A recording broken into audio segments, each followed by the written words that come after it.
ഇവിടെയുള്ള മിക്ക ഇൻസ്റ്റിറ്റ്യൂട്ടുകളും ചെയ്യുന്ന വലിയൊരു സ്കാം ഉണ്ട്. ഇതാരും പുറത്ത് പറയില്ല. അതിൽ എനിക്ക് ഏറ്റവും ഇൻസ്പിറേഷൻ ആയത് 500 രൂപയ്ക്ക് സിവിൽ സർവീസ് കോച്ചിങ് കൊടുക്കുക എന്ന് പറയുന്നത് it's a big big big challenge. ഇവർ ഇത്ര റിസൾട്ട് കിട്ടിയെന്ന് പറഞ്ഞിട്ട് മാക്സിമം പ്രൊമോഷൻസ് ചെയ്യും. ഇവരിത് മാത്രം കാണുന്നുള്ളൂ. ഓരോ ഇപ്പോൾ കേരളത്തിലെ ടോപ്പ് ഇൻസ്റ്റിറ്റ്യൂട്ടുകൾ എടുക്കുകയാണെങ്കിൽ ഓരോ ഇൻസ്റ്റിറ്റ്യൂട്ടുകളിലും 3000 കുട്ടികൾ ഒരു വർഷം വന്ന് ജോയിൻ ചെയ്യുന്നുണ്ട്. ഇതേ 1 ലക്ഷം രൂപയോളം കൊടുത്തിട്ട്.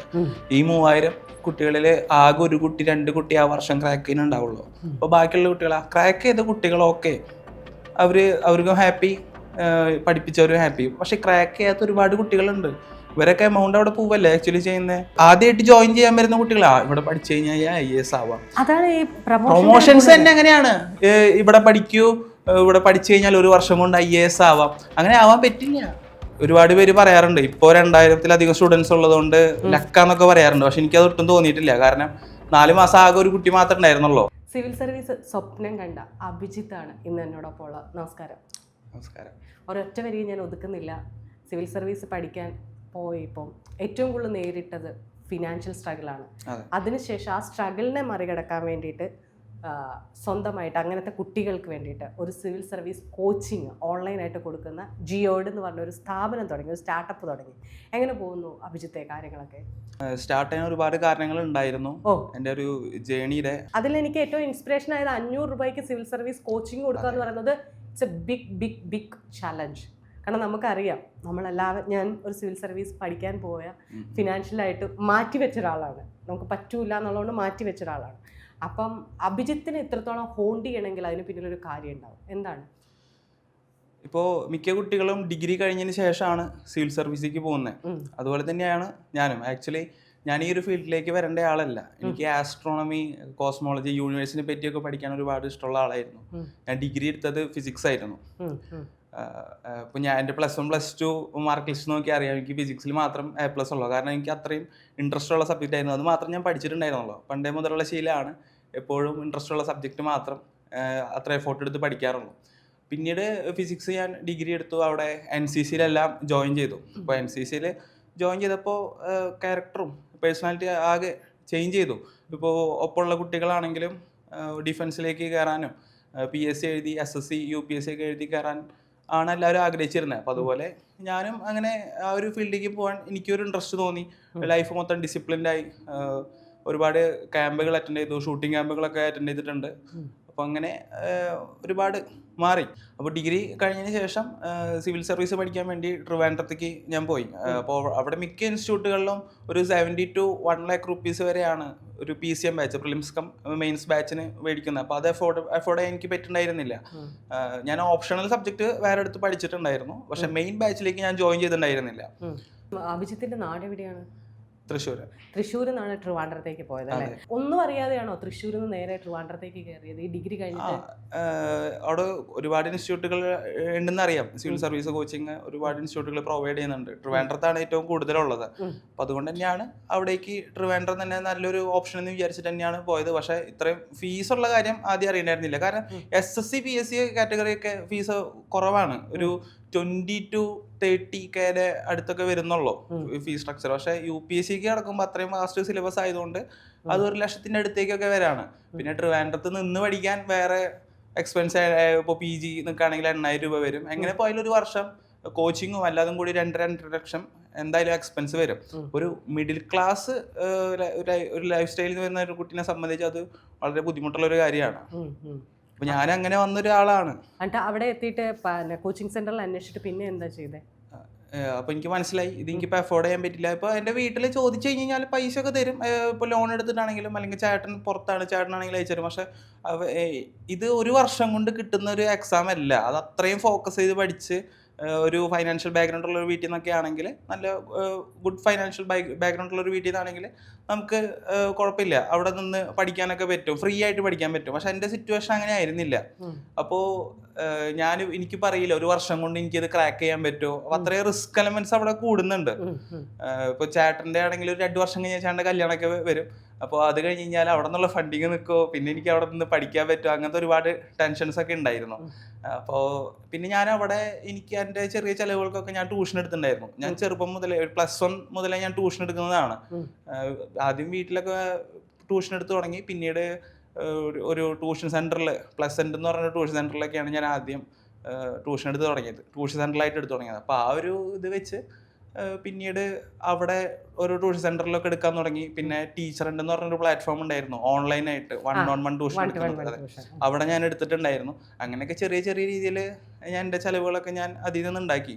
പക്ഷേ പിന്നീട് ഞാൻ ചിന്തിച്ചു, ഞാൻ ഇപ്പോൾ പഠിക്കുന്നത് സിവിൽ സർവീസാണ്, അപ്പോൾ അത് തന്നെ പഠിപ്പിച്ചു കഴിഞ്ഞ് കഴിഞ്ഞാൽ നല്ലതായിരിക്കും തോന്നി. പക്ഷെ ഞാൻ മെയിൻ ബാച്ചിൽ അങ്ങനെ ജോയിൻ ചെയ്തിട്ടില്ല. ഞാൻ ആകെ ജോഗ്രഫി ഓപ്ഷനിൽ മാത്രമേ പഠിച്ചത്. അപ്പോൾ ജോഗ്രഫി എന്നെ ക്ലാസ് എടുത്ത് തുടങ്ങാമെന്ന് വിചാരിച്ചു. ഇന്ററപ്റ്റ് ചെയ്യുന്നില്ല കേട്ടോ, ജിയോഡ് എന്നുള്ള പേര് കണ്ടപ്പോൾ തന്നെ എനിക്ക് മനസ്സിലായി ഓപ്ഷണൽ ജോഗ്രഫി ആയിരിക്കും. അപ്പോൾ ജോഗ്രഫി ക്ലാസ് എടുത്ത്, ക്ലൈമറ്റോളജി ഒക്കെ എനിക്ക് അത്യാവശ്യം ഇൻട്രസ്റ്റ് ഉള്ള ഏരിയ ആണ്. അപ്പോൾ അതൊക്കെ ക്ലാസ് എടുത്ത് സ്റ്റാർട്ട് ചെയ്തു. അപ്പോൾ അതിന് ശേഷം ആകെ ഒരു കുട്ടി മാത്രമേ ജോയിൻ ചെയ്തിട്ടുണ്ടായിരുന്നേ. ഒരു ഒക്ടോബർ ലക്കി ഭാസ്കർ ഒക്കെ മൂവി ഇറങ്ങിയ ടൈമിലാണ് ഞാൻ ആ സിനിമ കണ്ട് നേരെ ജിയോട് തുടങ്ങിയ ചെയ്തത് ഞാൻ. അപ്പോ തിരുവനന്തപുരത്ത് വെച്ചിട്ട് തന്നെയാണ് ഈ സ്ഥാപനം തുടങ്ങിയത് ഓൺലൈനായിട്ട്? അതെ അതെ, ജോഗ്രഫി മാത്രമാണ് തുടങ്ങിയത്. ഇപ്പൊ ജോഗ്രഫി ഓപ്ഷണൽ ക്ലാസ്സിൽ എൻ്റെ ഫേവറേറ്റ് സാറാണ് നന്ദഗോപൻ സാറ്. അത്രയും നന്നായിട്ട് ക്ലാസ് എടുക്കും, ഫോർച്യൂണിലെ ഫാക്കൽറ്റി ആണ്. അപ്പോൾ സാർ ആദ്യം പഠിപ്പിച്ചത് ഇങ്ങനെ ജിയോയിഡ്, എർത്തിന്റെ ഷേപ്പ് ജിയോയിഡ് എന്നാണ്. അപ്പൊ അങ്ങനെയാണ് ആ ഒരു പേരിലോട്ട് എത്തിയത്. ഇപ്പൊ ജോഗ്രഫി ക്ലാസ് ആണല്ലോ എടുക്കുന്നത്, അപ്പോൾ സ്വാഭാവികമായിട്ടും ജിയോയിഡ് എന്ന് പറഞ്ഞൊരു പേരിടാന്ന് ഞാൻ വിചാരിച്ചു. അങ്ങനെയാണ് ജിയോയിഡ് എന്ന് പറഞ്ഞൊരു പേരിലേക്ക് എത്തിയത്. പിന്നെ ആകെ ഒരു കുട്ടിയാണ് കയറിയത്. ഒരു ഒക്ടോബർ ടൈമിൽ ഒരു കുട്ടി മാത്രം കയറിയിട്ടുണ്ടായിരുന്നുള്ളൂ. പിന്നെ ആ കുട്ടീനെ വെച്ചിട്ടാണ് 4 മാസത്തോളം ഞാൻ ക്ലാസ് എടുത്തത്. വേറെ ആരും കയറിയിട്ടുണ്ടായിരുന്നില്ല. പിന്നെ എൻ്റെ ഒരു ഫ്രണ്ട് കയറിയിട്ടുണ്ടായിരുന്നു, നസ്രിൻ എന്നാണ് ആളുടെ പേര്. ആള് 500 രൂപ എന്നിട്ട് ഇത് നന്നാവും, നല്ല രീതിയിൽ എത്തും, അതുകൊണ്ട് ഞാൻ അതിൽ ജോയിൻ ചെയ്യാന്ന് പറഞ്ഞിട്ട് ആ ഒരു ഫ്രണ്ടിന്റെ ഭാഗത്ത് നല്ല സപ്പോർട്ട് ഉണ്ടായിരുന്നു. അങ്ങനെ 4 മാസത്തോളം ആ ഒരു കുട്ടീനെ വെച്ചിട്ടൊക്കെയാണ് റൺ ചെയ്തത്. അതെ അതെ, ഒരുപാട് പേര് പറയാറുണ്ട് ഇപ്പോൾ 2000-ത്തിലധികം സ്റ്റുഡൻസ് ഉള്ളതുകൊണ്ട് ലക്കാന്നൊക്കെ പറയാറുണ്ട്. പക്ഷെ എനിക്കത് ഒട്ടും തോന്നിയിട്ടില്ല. കാരണം 4 മാസം ആകെ ഒരു കുട്ടി മാത്രമേ ഉണ്ടായിരുന്നുള്ളൂ. ഞാനത് ഇടയിൽ വെച്ചിട്ട് ക്വിറ്റ് ചെയ്തിട്ടുണ്ടെങ്കിൽ ഇപ്പോൾ ഇത്രയും കുട്ടികൾ ഒരിക്കലും വരില്ലായിരുന്നു. അപ്പോൾ എനിക്ക് തന്നെ എന്നിലൊരു വിശ്വാസം ഉണ്ടായിരുന്നു, അതുകൊണ്ടാണ് ഈ ഒരു ഇതിലെത്തിയത്. അപ്പോൾ പിന്നീട് എൻ്റെ ബർത്ത്ഡേ വരുന്നത് ഫെബ്രുവരി 3-ാം തീയതിയാണ്. അപ്പോൾ ഞാൻ അന്നൊരു വലിയൊരു റിസ്ക് എടുത്തു. ജോഗ്രഫി മാത്രം പഠിപ്പിച്ചാൽ പോരാ, ഇത് എല്ലാത്തിലേക്കും വരണം. ഒരു മെയിൻ ബാച്ച് പോലെ സ്റ്റാർട്ട് ചെയ്യണമെന്നുണ്ടായിരുന്നു. പ്രിലിംസും മെയിൻസും കമ്പൈൻഡ് ആയിട്ടുള്ള ഒരു ബാച്ച് സ്റ്റാർട്ട് ചെയ്യണമെന്നുണ്ടായിരുന്നു. പക്ഷെ എനിക്ക് അതിനുള്ള എക്സ്പീരിയൻസ് ഇല്ല. കാരണം ഞാൻ UPSC എഴുതിയിട്ടില്ല, ഞാനൊന്നും പാസ്സായിട്ടില്ല. ഞാൻ ഒരു കോമ്പറ്റേറ്റീവ് എക്സാം എഴുതിയിട്ടില്ല. അപ്പൊ എനിക്ക് എക്സ്പീരിയൻസ് ഉണ്ടായിരുന്നില്ല. അപ്പൊ അതുകൊണ്ട് ഞാൻ എക്സ്പീരിയൻസ് ഉള്ള എൻ്റെ സീനിയേഴ്സ് ഉണ്ട് അവിടെ ഇൻസ്റ്റിറ്റ്യൂട്ടുകളിലൊക്കെ പഠിക്കുന്ന, പ്രിലിംസ് ക്ലിയർ ചെയ്തിട്ടുള്ളവർ, അതുപോലെ സിവിൽ സർവീസ് ഇന്റർവ്യൂ അറ്റൻഡ് ചെയ്തിട്ടുള്ളവർ, ഇവരെയൊക്കെ ആയിട്ട് എനിക്കൊരു ചെറിയ കണക്ഷൻ ഉണ്ടായിരുന്നു. അപ്പോൾ ഇവരെ തന്നെ ഫാക്കൽറ്റി ആയിട്ട് വെക്കാന്ന് എൻ്റെ മനസ്സിലൊരു ഐഡിയ തോന്നി. അങ്ങനെ ഞാൻ ഫെബ്രുവരി 3-ാം തീയതി ഞാനൊരു വീഡിയോ, ജിയോയിഡ് എന്ന് പറഞ്ഞൊരു പേജ് ഓൾറെഡി ഉണ്ടായിരുന്നു, അതിൽ ഞാനൊരു വീഡിയോ പോസ്റ്റ് ചെയ്തു. അതായത് സിവിൽ സർവീസ് കോച്ചിങ് മന്ത്ലി 500 റുപ്പീസിനാണ് നിങ്ങൾക്ക് പ്രിലിംസ് കം മെയിൻസ് ബാച്ചിന്റെ കോച്ചിങ് നമ്മൾ പ്രൊവൈഡ് ചെയ്യുന്നത്. പക്ഷെ അന്ന് ഇതിൽ ക്ലാസ് എടുക്കാൻ ആരും ഉണ്ടായിരുന്നില്ല. ഞാൻ എൻ്റെ ഒരു കോൺഫിഡൻസ് ഉണ്ട് കുട്ടികൾ ഇതിൽ ജോയിൻ ചെയ്യും, അതിനുശേഷം ആ ജോയിൻ ചെയ്ത എമൗണ്ട് കൊണ്ട് ഫാക്കൽറ്റീസിനെ വെക്കാം എന്നുള്ളൊരു ഇതുണ്ടായിരുന്നു. അപ്പോൾ ഞാൻ അതിനുശേഷം കുട്ടികളെ കുറച്ച് കയറി, ആദ്യം ഒരു 500 രൂപ വെച്ച് പ്രൊമോഷൻ ചെയ്തു. 2-3 കുട്ടികൾ കയറി. അതിനുശേഷം ആ എമൗണ്ട് എടുത്തിട്ട് പിന്നെ കുറച്ച് ഫാക്കൽറ്റീസിനെ വെച്ചു. ഈ പ്രിലിംസ് ക്ലിയർ ചെയ്തിട്ടുള്ളവർ കുറച്ച് പേര് എനിക്ക് അറിയുന്നവരുണ്ടായിരുന്നു, ഞാൻ നേരത്തെ പറഞ്ഞ പോലെ സീനിയേഴ്സ് ഉണ്ടായിരുന്നു. അതല്ലാതെ പുറത്തുനിന്ന് കുറച്ച് പേരെ ഹയർ ചെയ്തിട്ടുണ്ടായിരുന്നു. മെയിൻസ് എഴുതിയിട്ടുള്ളവർ, മെയിൻസ് എഴുതിയ എക്സ്പീരിയൻസ് വേണം, അല്ലാതെ ക്ലാസ് എടുക്കാന്ന് പറയുന്നത് അത്രയും പറ്റില്ല. അത്ര അങ്ങനെ എക്സ്പീരിയൻസ് ഉള്ളവരെ വെച്ച് കഴിഞ്ഞാൽ കുട്ടികൾ വരുള്ളൂ സ്വാഭാവികമായിട്ടും. അപ്പൊ അങ്ങനെ വെച്ചു. അങ്ങനെ ആദ്യത്തെ ഒരു മാസം ഒരു 80-90ഓളം കുട്ടികൾ ഇതിൽ ജോയിൻ ചെയ്തു. എന്നിട്ട് ആ എമൗണ്ട് എടുത്തിട്ട് പിന്നെയും കുറച്ചുകൂടി ഫാക്കൽറ്റീസിനെ വെച്ചു. പിന്നെ ജിയോഡിന്റെ ആപ്പ് ഉണ്ടാക്കാൻ ആ ഒരു എമൗണ്ടിൽ നിന്ന് കുറച്ച് എമൗണ്ട് എടുത്തിട്ടാണ് ജിയോഡിന്റെ ആപ്പ് ഉണ്ടാക്കിയത്. ആദ്യം യൂട്യൂബ് ചാനൽ വഴിയായിരുന്നു ക്ലാസ് കൊടുത്തിരുന്നത്. അതെ, ഈ പ്രൈവറ്റ് വീഡിയോ ലിങ്ക് വഴിയായിരുന്നു ക്ലാസ് കൊടുത്തിട്ടുണ്ടായിരുന്നത്. ലിങ്ക് മാത്രം യൂസ് ചെയ്ത് കാണുന്ന രീതിയിൽ. അതിനുശേഷമാണ് ആ എമൗണ്ട് എടുത്തിട്ട് ആപ്പ് ഡെവലപ്പ് ചെയ്ത് പിന്നെ ആപ്പ് വഴിയായിരുന്നു ക്ലാസ്സസ് മുഴുവൻ. ഇപ്പോൾ ആ ഒരു ഫ്ലോയിൽ അങ്ങനെ പോകുന്നു. ഇപ്പൊ 2000-ഓളം കുട്ടികളുണ്ട്. മിഡിൽ ക്ലാസ് ആണെന്ന് പറഞ്ഞു. അതായത് ഞാൻ വലിയ ഇതായിട്ട് പറഞ്ഞല്ല, ഫാമിലിയിലെ ബ്രദർ വെളിയിലാണ്, അല്ലെങ്കിൽ വീട്ടുകാർക്ക് അഫോർഡ് ചെയ്യാൻ പറ്റും, ഫോർ എക്സാമ്പിൾ ലോൺ എടുത്തിട്ടാണെങ്കിലും പറ്റുമെന്ന് പറഞ്ഞു. ഇപ്പം നമ്മൾ ഈ കഴിഞ്ഞ മാസത്തെ സിവിൽ സർവീസിൻ്റെ ഇത് വന്നപ്പോൾ ശ്രീജ എന്ന് പറഞ്ഞിട്ട് ട്രിവാൻഡ്രത്ത് നിന്നൊരു പെൺകുട്ടി, അച്ഛനും അമ്മയ്ക്ക് ഒരു ഇതുമില്ല, പക്ഷെ അവൾ പഠിക്കണം എന്നുള്ള ഒരൊറ്റ എന്താ പറയുക ഭയങ്കര തീവ്രമായ ആഗ്രഹത്തിൻ്റെ പുറത്ത് പഠിച്ച് പ്രിലിംസ് ക്ലിയർ ചെയ്തതിന് ശേഷം ആയിരിക്കാം മറ്റുള്ള അക്കാദമികൾ, അത് പ്രിലിംസ് ക്ലിയർ ചെയ്തവരെയാണല്ലോ തിരുവനന്തപുരത്തെ ടോപ്പ് അക്കാദമികളൊക്കെ കൊത്തിപ്പെറുക്കിക്കൊണ്ട് പോയിട്ട് പിന്നീട് പ്രിലിംസ് ക്ലിയർ ചെയ്ത് കഴിഞ്ഞാൽ പിന്നെ ആ അക്കാദമിയിലുള്ളവർ അവർ അത്രയും നന്നായി ശ്രദ്ധിക്കും. അതെ, കാരണം അത്യാവശ്യം എഫോർട്ട് എടുത്ത് പഠിക്കുന്നവർ, കൺസിസ്റ്റന്റ് ആയി പഠിക്കുന്നവർക്ക് മാത്രം പ്രിലിംസ് ക്രാക്ക് ചെയ്യാൻ പറ്റുള്ളൂ. അപ്പൊ അത് ക്രാക്ക് ചെയ്ത് കഴിഞ്ഞാൽ ഇപ്പൊ ആ അക്കാദമിയിലാണെങ്കിൽ അവർ മാക്സിമം എഫോർട്ട് എടുത്തിട്ട് മെയിൻസ് ക്രാക്ക് ചെയ്യാൻ അവർ ഹെൽപ്പ് ചെയ്യും. അങ്ങനെയാണ്, അതെല്ലാം ഇൻസ്റ്റിറ്റ്യൂട്ടുകൾ അങ്ങനെ തന്നെയാണ്. അപ്പൊ അങ്ങനെ ചെയ്ത് ആ കുട്ടിക്കൊക്കെ ഇതുപോലെ ഇപ്പം പറഞ്ഞ പോലെ 500 രൂപ എന്ന് കേൾക്കുമ്പോൾ നമ്മൾ ആദ്യം ഓർക്കും ഇനി ഇത് ഉടായ്പാണോ. സംഭവം മനസ്സിലായി. അതായത് നമ്മൾ നമ്മുടെ വേദനയിൽ നിന്നാണ് ഈ ഒരു ഇൻസ്റ്റിറ്റ്യൂട്ട് അല്ല എനിക്ക് പഠിക്കാൻ പറ്റില്ല, അത് മറ്റൊരു കുട്ടിക്ക് ഉണ്ടാവരുതെന്നുള്ളതുകൊണ്ടാണ് നമ്മളിത് പറയുന്നത്. പക്ഷെ 500 രൂപയ്ക്ക്, അതായത് നമ്മളിപ്പോൾ ഒരു സാധനത്തിന് ഇതിന് ഇത്ര പ്രൈസ് ഉണ്ട്, അതായത് മറ്റൊരിടത്ത് 1 lakh ഉള്ളൊരു സാധനം അറൗണ്ട്, അതായത് ഒരു 1 lakh എന്ന് പറയുമ്പോൾ അറൗണ്ട് ഒരു മാസം തന്നെ 10 രൂപ മേളിൽ പോകുന്നുണ്ട്. 10 രൂപ മേളിൽ പോകുന്നിടത്ത് ഇവിടെ വരുമ്പോഴത്തേക്കും 500 രൂപ എന്ന് പറയുമ്പോൾ ആളുകളെ എങ്ങനെയാണ് അത് നമുക്ക് വിശ്വസിപ്പിക്കാൻ പറ്റിയത്? മെയിനായിട്ടുള്ള ആൾക്കാരുടെ മൈൻഡ് സെറ്റ് എന്ന് പറയുമ്പോൾ ചീപ്പ് ആകുമ്പോൾ ക്ലാസിന്റെ ക്വാളിറ്റിയും കുറയുന്നുള്ളൊരു ഇത് വരും. ആക്ച്വലി സെയിം ക്ലാസ് തന്നെയാണ്, അവിടുത്തെ സബ്ജക്ട്സ് തന്നെയാണ് ഇവിടെയും പഠിപ്പിക്കുന്നത്, സെയിം തന്നെയാണ്. പിന്നെ നമ്മൾ ഇവിടെ ഫാക്കൽറ്റി ആയിട്ട് കൂടുതലും വരുന്നത് UPSC ആസ്പിറൻസ് ആണ്. പിന്നെ ഇതൊരു ബിസിനസ് ആയിട്ട് റൺ ചെയ്യുന്ന ഒരു പ്ലാറ്റ്ഫോമും ആയിരുന്നു. അങ്ങനെയല്ല നമ്മൾ സ്റ്റാർട്ട് ചെയ്തത്, അതുകൊണ്ടാണ് ഇത്ര അഫോർഡബിൾ ആയിട്ട് കൊടുത്തത്. ഇപ്പോൾ പുറത്തുള്ള ഇൻസ്റ്റിറ്റ്യൂട്ടുകൾക്ക് അവർ ഓഫ്ലൈൻ ആയിട്ട് റൺ ചെയ്യുമ്പോൾ അവർക്ക് ഒരിക്കലും ഈ ഒരു എമൗണ്ടിൽ കൊടുക്കാൻ പറ്റില്ല. പക്ഷെ എന്നാലും 1 ലക്ഷം എന്ന് പറഞ്ഞാൽ വലിയൊരു എമൗണ്ട് ആണ്. ആക്ച്വലി അതൊരിക്കലും കൊടുക്കാൻ പാടില്ല. ഇപ്പൊ 500 രൂപ എന്ന് പറയുമ്പോൾ ഒരു കുട്ടിക്ക് ഇപ്പൊ ആദ്യം ജോയിൻ ചെയ്യുന്ന കുട്ടികൾക്ക് ഒരുപാട് സംശയം ഉണ്ടായിരുന്നു, ഇതൊരു സ്കാം ആണോ. അങ്ങനെ സ്വാഭാവികമായിട്ടും അങ്ങനത്തെ ഒരു സംശയം വരും. കാരണം 1,00,500 രണ്ടും തമ്മിൽ വലിയൊരു ഡിഫറൻസ് ഉണ്ട്. അതെ, അപ്പൊ നമ്മൾ ആക്ച്വലി ഇതിൽ വിചാരിക്കുന്നത് ഒരു ബിസിനസ് ഓറിയന്റഡ് ആയി റൺ ചെയ്യുന്ന ഒരു പ്ലാറ്റ്ഫോം ആക്കാണ്ട് എന്താ പറയുക സ്റ്റുഡന്റ് ഫ്രണ്ട്ലി ഒരു സ്റ്റുഡന്റ് മൂവ്മെന്റ് ആയിട്ട് കൊണ്ടുപോകാനാണ്. കാരണം ഇവിടുത്തെ കുട്ടികളുടെ ഒരു വിചാരമുണ്ട്, ഈ 1,00,000 രൂപ കൊടുത്ത് പഠിച്ചു കഴിഞ്ഞാൽ മാത്രമാണ് ഈ ഇൻസ്റ്റിറ്റ്യൂട്ടിൽ ഇത്രയും പൈസ കൊടുത്ത് പഠിച്ചു കഴിഞ്ഞാൽ മാത്രമാണ് സിവിൽ സർവീസ് ക്രാക്ക് ചെയ്യാൻ പറ്റുള്ളൂ എന്ന്. ഇവിടെയുള്ള മിക്ക ഇൻസ്റ്റിറ്റ്യൂട്ടുകളും ചെയ്യുന്ന വലിയൊരു സ്കാം ഉണ്ട്, ഇതാരും പുറത്ത് പറയില്ല. ഇപ്പോൾ ഒരു കുട്ടി മെയിൻസ് ക്ലിയർ ചെയ്ത് കഴിഞ്ഞാൽ ഇന്റർവ്യൂ ബോർഡ് എന്ന് പറഞ്ഞിട്ട് ഒരു പാനൽ അവർ സെറ്റ് ചെയ്യും. അപ്പോൾ മെയിൻസ് ക്ലിയർ ചെയ്തിട്ടുള്ള കുട്ടികൾ സ്വാഭാവികമായിട്ടും ഇവിടെ പോയിട്ട് മോക്ക് ഇന്റർവ്യൂ അറ്റൻഡ് ചെയ്യും. അങ്ങനെ മോക്ക് ഇന്റർവ്യൂ അറ്റൻഡ് ചെയ്ത് ഇവർ ക്രാക്ക് ചെയ്ത് കഴിഞ്ഞ് കഴിഞ്ഞാൽ നമ്മുടെ പുത്രൻ എന്നൊക്കെ പറഞ്ഞിട്ട് ഇവർ നേരെ ഫ്ലെക്സ് ബോർഡിൽ അടിച്ചു വിടും. അങ്ങനെയാണ് ഇവിടെ എല്ലാവരും. ഒരാളെ ക്രാക്ക് ചെയ്താൽ മതി, എല്ലാ ഇൻസ്റ്റിറ്റ്യൂട്ടുകളുടെ ഫ്ലെക്സ് ബോർഡിൽ ആ കുട്ടിയുടെ ഫോട്ടോ ഉണ്ടായിരിക്കും. അതങ്ങനെയാണ്. അതെനിക്കറിയാം. ഞാൻ പറഞ്ഞില്ല, ഞാൻ സിവിൽ സർവീസ് പഠിക്കാൻ ഭയങ്കരമായിട്ട് ആഗ്രഹിച്ച് എനിക്ക് സിവിൽ സർവീസ് എഴുതണം എന്ന് അത്രയും. എൻ്റെ അച്ഛൻ എനിക്ക് പണ്ട് 7ാം ക്ലാസ്സിൽ പഠിക്കുമ്പോൾ ഒരു ഡയറി തന്നിട്ടുണ്ട്. അതിൽ ഞാൻ എഴുതി വെച്ചിട്ടുണ്ടായിരുന്നു ഇന്നതാണ് എനിക്ക് ആവണം എന്ന് ആഗ്രഹം ഉണ്ടായിരുന്നു. അതാണ് ഈ ഫിനാൻസിന് ഞാൻ ശരിക്കും അഭിജിത്തിനെ എടുക്കാമെന്ന് പറയാൻ കാരണം, ഞാനുള്ളായിരുന്ന സമയത്ത് ഇതുപോലെ ആരെങ്കിലും എനിക്കുണ്ടായിരുന്നെങ്കിൽ ഒരുപക്ഷെ നമ്മളന്ന് ഇങ്ങനെ ഇരിക്കില്ലായിരുന്നു. മനസ്സിലായോ? എനിക്കത് ഭയങ്കര. അപ്പം അന്ന് സിവിൽ സർവീസ് അക്കാദമി 2009 പാലായിൽ സിവിൽ സർവീസ് അക്കാദമി ഉണ്ട്. അതും ഇതുപോലെ ഞങ്ങളുടെ നാട്ടിലെ ഏറ്റവും അടുത്ത പാലായിൽ civil service academy saint Thomas കോളേജിൻ്റെ ബാക്കിലാണ്. 10,000 രൂപ കൊടുക്കണം. എനിക്കതില്ല. എനിക്ക് പറ്റണില്ല. എനിക്ക് പറഞ്ഞ പോലെ വീട്ടിൽ ഈ പറഞ്ഞ പോലെ തന്നെ സിവിൽ സർവീസ് എന്ന് പറഞ്ഞാൽ നമ്മൾ അതിനെക്കുറിച്ച് ഗഹനമായി പഠിച്ചു വെച്ചിട്ടുണ്ട്. അത് എങ്ങനെ എഴുതണം, അല്ലെങ്കിൽ എങ്ങനെയാണ് ഇതിൻ്റെ ഈ പറഞ്ഞ 1 വർഷം കൊണ്ട് കിട്ടുകയാണെന്നില്ല. 4, 5, 6 വർഷം എഴുതിയവരെ നമുക്കറിയാം. ഇവിടെ ഇൻസ്റ്റിറ്റ്യൂട്ടുകളിൽ ലാസ്റ്റ് ചാൻസിൽ എഴുതി മേടിച്ചവരെ അറിയാം. അപ്പം നമുക്ക് ഇത്രയും എമൗണ്ട് മുടക്കാനില്ല. ഈ കുട്ടികൾ കാണുന്നത് ഈ ഇത്ര റിസൾട്ട് കിട്ടിയെന്ന് പറഞ്ഞിട്ട് മാക്സിമം പ്രൊമോഷൻസ് ചെയ്യും. ഇവരിത് മാത്രം കാണുന്നുള്ളൂ. ഇപ്പോൾ ഈ കേരളത്തിലെ ടോപ്പ് ഇൻസ്റ്റിറ്റ്യൂട്ടുകൾ എടുക്കുകയാണെങ്കിൽ ഓരോ ഇൻസ്റ്റിറ്റ്യൂട്ടുകളിലും 3000 കുട്ടികൾ ഒരു വർഷം വന്ന് ജോയിൻ ചെയ്യുന്നുണ്ട്. ഇതേ 1,00,000 രൂപയോളം കൊടുത്തിട്ട്. ഈ 3000 കുട്ടികളിൽ ആകെ 1 കുട്ടി 2 കുട്ടി ആ വർഷം ക്രാക്ക് ചെയ്യുന്നുണ്ടാവുള്ളൂ. അപ്പോൾ ബാക്കിയുള്ള കുട്ടികൾ ക്രാക്ക് ചെയ്ത കുട്ടികളൊക്കെ അവർക്കും ഹാപ്പി, പഠിപ്പിച്ചവരും ഹാപ്പി. പക്ഷെ ക്രാക്ക് ചെയ്യാത്ത ഒരുപാട് കുട്ടികളുണ്ട്. ഇവരൊക്കെ എമൗണ്ട് അവിടെ പോവല്ലേ ആക്ച്വലി ചെയ്യുന്നത്. അത് മനസ്സിലാക്കുന്നില്ല. പുറത്ത് ആദ്യമായിട്ട് ജോയിൻ ചെയ്യാൻ വരുന്ന കുട്ടികളാ ഇവിടെ പഠിച്ചു കഴിഞ്ഞാൽ IAS ആവാം. പ്രൊമോഷൻസ് തന്നെ അങ്ങനെയാണ്. ഇവിടെ പഠിക്കൂ, ഇവിടെ പഠിച്ചു കഴിഞ്ഞാൽ 1 വർഷം കൊണ്ട് IAS ആവാം. അങ്ങനെ ആവാൻ പറ്റില്ല.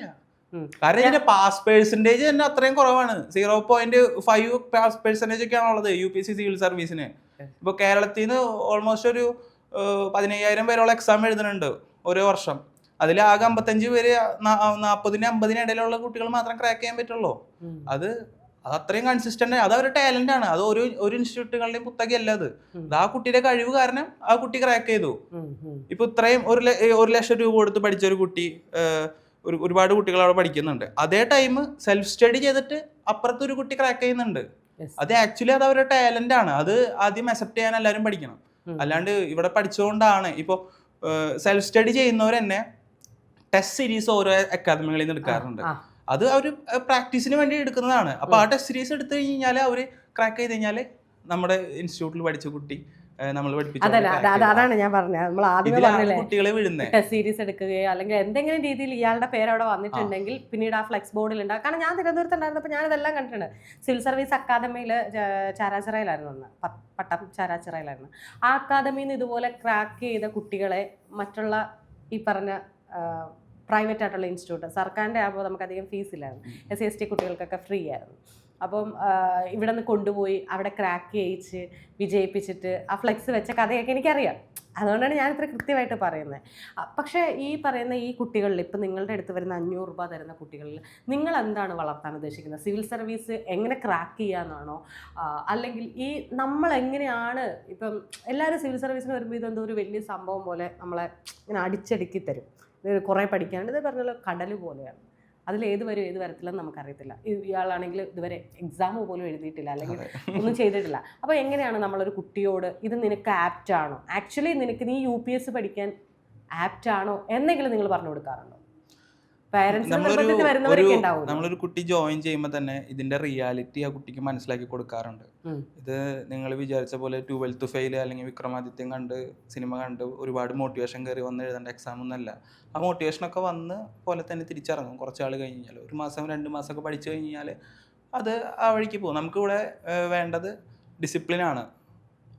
ഒരു വർഷം അല്ലെങ്കിൽ 1.5 വർഷമൊക്കെ കൺസിസ്റ്റൻ്റ് ആയിട്ട് ഇത്ര അവേഴ്സ് ഇരുന്ന് ഇതിൽ എഫോർട്ട് ഇട്ട് പഠിക്കാൻ പറ്റണം. അതുപോലെ അത് നിങ്ങളുടെ ജീവിതശൈലിയുടെ ഒരു ഭാഗമാക്കി മാറ്റണം. അല്ലാതെ നിങ്ങൾക്ക് ഇത് ഒരിക്കലും ക്രാക്ക് ചെയ്യാൻ പറ്റില്ല.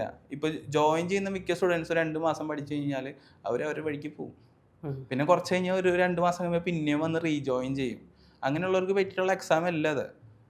ഇതൊക്കെ നമ്മൾ ഓരോ ബാച്ച് തുടങ്ങുമ്പോഴും ഓറിയന്റേഷൻ ക്ലാസ്സിൽ നമ്മൾ പ്രോപ്പറായിട്ട് പറഞ്ഞു കൊടുക്കാറുണ്ട്. ബാക്കിയുള്ള ഇൻസ്റ്റിറ്റ്യൂട്ടുകൾ അങ്ങനെ ചെയ്യുന്ന എനിക്ക് തോന്നുന്നില്ല. അപ്പോൾ ഈ മന്ത്ലി 500 റുപ്പീസ് പോലും അഫോർഡ് ചെയ്യാൻ പറ്റാത്ത കുട്ടികളുണ്ട്. അപ്പോൾ അങ്ങനെയുള്ള കുട്ടികൾക്ക് നമ്മൾ ഫ്രീ ആയിട്ട് കോച്ചിങ് കൊടുക്കും. ഒരുപാട് നമ്മൾ ഫോഴ്സ് ചെയ്യാറില്ല. ഇത് ഒരു ഇൻസ്റ്റിറ്റ്യൂട്ടുകളിലും ഇങ്ങനെ കൊടുക്കില്ല ഫ്രീ ആയിട്ട്.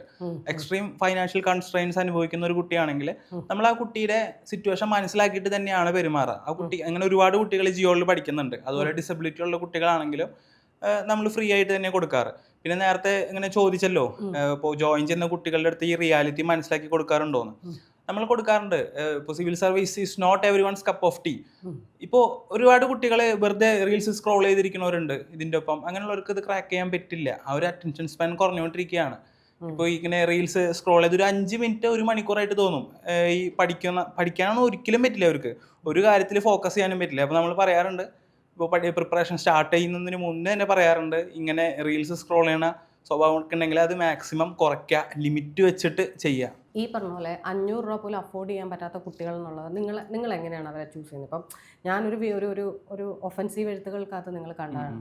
അപ്പം നിങ്ങൾ എങ്ങനെയാണ് ആ കുട്ടികൾ നിങ്ങൾ അവരുടെ ബാക്ക്ഗ്രൗണ്ട് തപ്പോ? കാരണം നിങ്ങളൊരു ആപ്പാണ്, നിങ്ങൾക്ക് അതിന്റെ ഫുൾ ഡീറ്റെയിൽസിന്റെ ആവശ്യമില്ല. വാട്സപ്പിൽ സ്വാഭാവികമായിട്ട് എൻക്വയറി വരും. നമ്മൾ ഫീ ഡീറ്റെയിൽസും കാര്യങ്ങളൊക്കെ അവർക്ക് എക്സ്പ്ലെയിൻ ചെയ്ത് കൊടുക്കും. ഇപ്പോൾ ചില കുട്ടികൾ പറയാറുണ്ട്, ഇപ്പോൾ വീട്ടിൽ അച്ഛനമ്മയും ഇല്ല, പിന്നെ ഞാൻ ഇപ്പോൾ പാർട്ട് ടൈം ജോലിയൊക്കെ നോക്കിയിട്ടാണ് വീട്ടിൽ കാര്യങ്ങളൊക്കെ നോക്കുന്നത്. അങ്ങനെയൊക്കെ ഒരുപാട് കുട്ടികളുണ്ട്. അപ്പോൾ അങ്ങനെയുള്ളവർ അവർ ഫീസ് തരാമെന്ന് പറയും, പക്ഷെ എന്നാലും നമ്മൾ മേടിക്കാറില്ല. അത്രയും ബുദ്ധിമുട്ടി പഠിക്കാൻ ആഗ്രഹമുള്ള കുട്ടികളുണ്ട്. അപ്പോൾ അത് മനസ്സിലാവും. അത് നമ്മൾ ആ ബാക്ക്ഗ്രൗണ്ടിൽ നിന്ന് വന്നതായതുകൊണ്ട് നമുക്ക് മനസ്സിലാവും ആ ഒരു കുട്ടി അത്രയും സത്യസന്ധതയോടെയാണോ പറയണതെന്ന് മനസ്സിലാക്കാൻ പറ്റും. ഒരുപാട് കുട്ടികളുണ്ട്, കാരണം അവർ ഫീസ് തരാമെന്ന് പറയും. അവർ ജോലി ചെയ്തിട്ട് കുറച്ച് ടൈം തരണം, അതിനുള്ളിൽ എങ്ങനെയെങ്കിലുമൊക്കെ ഫീസ് അടയ്ക്കാമെന്ന് പറയും. പക്ഷെ നമ്മൾ ഫ്രീ ആയിട്ട് തന്നെ തരാമെന്ന് പറഞ്ഞു ഒരുപാട് കുട്ടികൾക്ക് അങ്ങനെ ജിയോഡിൽ ഇപ്പോൾ ക്ലാസ്സസ് കൊടുക്കുന്നുണ്ട്.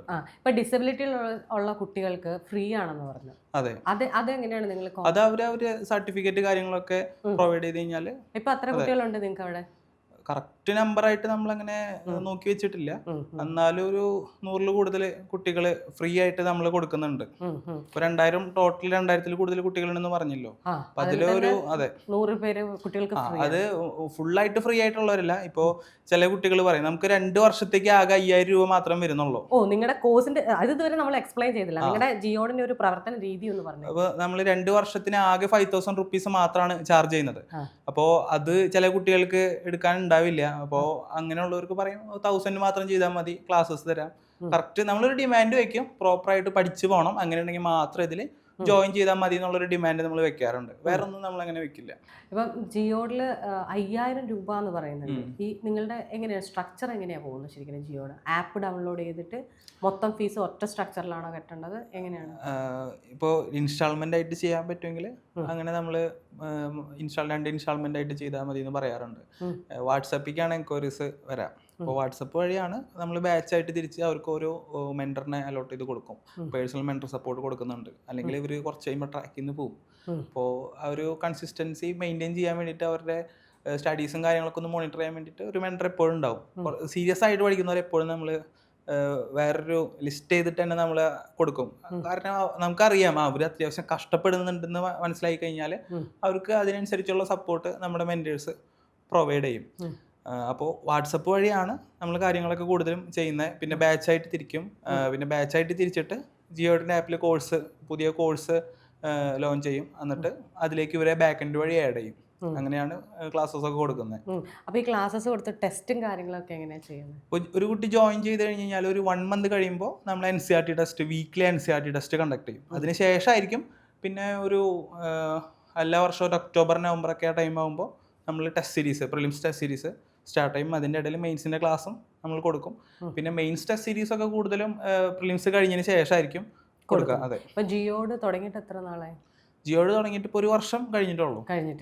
ഇപ്പം ഏതെങ്കിലും കുട്ടികൾ ഇപ്പം ഭയങ്കരമായിട്ടും നമുക്കൊരു പ്രതീക്ഷ ജിയോഡിൽ വന്നിട്ട് നമ്മുടെ ലിസ്റ്റിൽ അങ്ങനത്തെ കുറച്ച് കുട്ടികളുണ്ട്, അത്യാവശ്യം എഫോർട്ട് എടുത്ത് പഠിക്കുന്നവർ.